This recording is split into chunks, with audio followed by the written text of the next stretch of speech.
Season of Discovery is over a few weeks old, and a lot of people have seen all the new season has to offer. What's going on, guys? It's Buttadog, and today in this video, we're going to ask an important question. Has Season of Discovery met player expectations? Throughout this video, we're going to dive into all the new features Season of Discovery has had to offer, including level banded content, runes, PvP content, and PvE content. So without further ado, let's go ahead and dive into it. Starting off with level banded content, Season of Discovery has changed their patch cadence to incorporate new in-games at level 25, 40, 50, and finally 60. Right now, as we're in the level 25 bracket, we've slaved our way through Elwyn all the way to Ashenvale, leveling up, getting new runes, finding new vendor items, and storylines within the questing experience. And once you've reached level 25, we have a brand new in-game with updated profession items and gear optimization unique to this level bracket. At launch, it was a bit questionable, but honestly at this point it's pretty expected given all the launches and WoW launches of Blizzard's past. While I leveled, finding new runes along the way was really interesting. The storylines incorporated into the questing experience and how that changed for the runes and finding unexplored areas of the past has been really interesting and a lot of fun. For example, I think the Divine Storm rune and Meta rune for locks, utilizing that demon zone in Ashenvale with the level 30 mobs, added a pretty unique challenge and experience within a questing zone that I'd never really touched before during Classic WoW. And during the leveling experience, some of the gear optimization that you could do for in-game was pretty cool. I mean, utilizing gear from roving vendors, profession recipes, and dungeon grinding has felt really rewarding. And since the bracket wasn't put at level 19, it felt like a fresh, low-level experience to gear up my character and getting items from these quests and dungeons that carried me into the in-game content. Now that we've discussed the level banded approach to Season of Discovery, let's move on to the Rune System. In short, the Rune System that was implemented really was to give classes a breadth of new abilities and moves to utilize in their respective roles. Moves from other expansions and brand new ones were added. At this level 25 bracket, we're given the choice per class 12 runes total and 3 on your gear, which is in your gloves, legs, and chest. The new runes are really cool. The ability to change around moves and specs as you see fit has been really fun. But that's without saying there's definitely some classes that perform way better than others given their runes. So the balance on it isn't perfect, to say the least. I mean, for example, penance on priests and kill command / pet scaling for hunters has been insane. So it's added some weird situations so far in Season of Discovery from class balance because of these runes. But I'll give it to Blizzard and I'll give their team props. They've over-communicated their notice of scaling issues on moves and have made a ton of buffs and nerfs to make it at least a decent playing field. Not perfect, but decent. So the rune system is imperfect as it's been expected, but has been extremely positively received by the community overall, with, a few here and there complaining. So now let's jump into the PvP of Season of Discovery. One of the main pillars is Ashenvale. The Ashenvale event is a worldwide PvP event that starts every so often as zone-wide resource bars fill up to 100 for Horde and Alliance. Winning this event will reward you around 1,000 rep for winning and around 400 to 500 for losing. And this is all dependent on the amount of keepers that you killed. And the event itself, it's been meh. It has a lot of the same features as Ashran, and the groups of 200 people in one spot has caused a bunch of lag and layering issues. But overall, it's been fun simply because of how crazy it's made the world PvP in Ashenvale. But the execution of the event itself has been lackluster, to say the best. Another pillar of PvP for this phase has been the Warsong Gulch rep.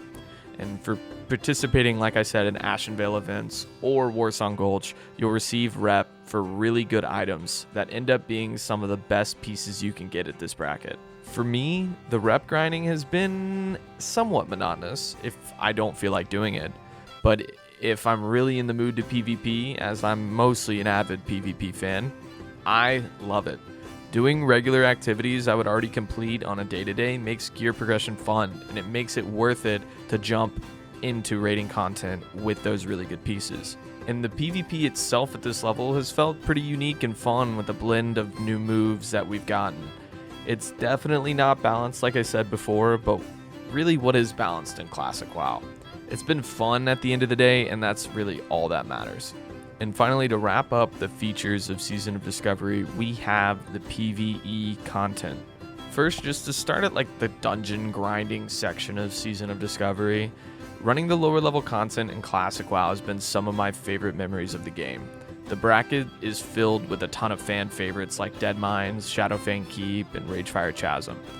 Gearing up in these dungeons though has been really fun, and when you've gotten a Cruel Barb or a Smite's Mighty Hammer, or Cape of the Brotherhood, Robes of Arugel, and tons of other fun pieces from this dungeons, you know what I mean. Something that's actually really piqued my curiosity from this PvE section of Season of Discovery has been the quest rewards. Some of the quest rewards within this level 25 bracket offer the best pieces that you can get before jumping into BFD. Items like Seal of Ren, Monkey Ring, and even the Spark Metal Coif from Morbid Fell, which is a 15-part quest line, are insanely good for you, and you can simply get them from questing. The balance of challenge and progression from these quests offer a unique open-world PvE content that significantly increases the power of your character at this bracket. One of the main changes of the PvE itemization at this level has come from Black Fathom Deeps. And if you're unaware or haven't experienced it yet, Black Fathom Deeps has been reimagined into a 10-player, level 25 raid to serve as this phase's in-game PvE content. The raid itself is really fun, and ironically, this has most of the mechanics out of any classic WoW raid in the game right now. But it's simple enough for new and inexperienced players to hop in and get some of the items. Speaking of the items, having level 25 epic items like Deadly Strike of the Hydra or Rod of the Sleepwalker has created some awesome reactions out of the raid teams I've ran with. And within this PvE section, I'd be remiss if I didn't mention something about the Profession Epics. Something new that was added was their addition of these Profession Epics with awesome new stats and fun on-use buffs. You get these epics through crafting a base piece once you reach high enough profession level, and then journey throughout the world on a quest that takes you from BFD all the way to South Shore with multiple steps in between. These epics have been a really fun and unique way for professions to have even more meaning than they already do, and offer progression outside of just raiding content. And so, all of this leads me to the big question. Has it met my expectations?